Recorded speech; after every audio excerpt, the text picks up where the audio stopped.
How's it going, everyone? Progress video on what they got going on back here. So they compacted all this stuff. That was the last video we talked about them compacting this, and the engineer, or the actual inspector, civil engineer, he's also the inspector, he passed us on the compaction for the footings. So after that, we got the plumbers to come back and run all their drains. You can see here, they got all their drains ran.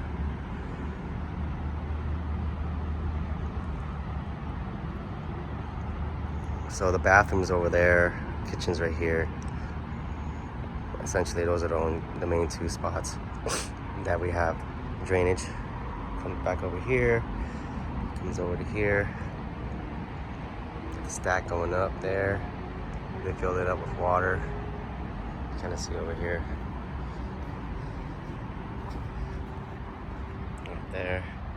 So when they do the test, they verify that the water actually flows up and out over here.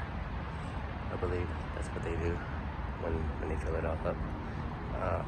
I actually have my EMT conduit coming out right there now. That gauge and that gas line along with the PEX was already there.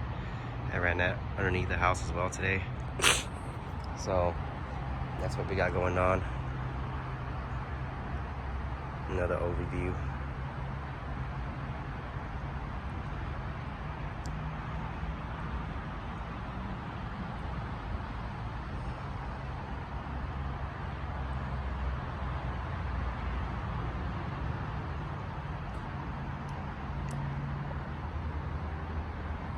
All right, that's pretty much it.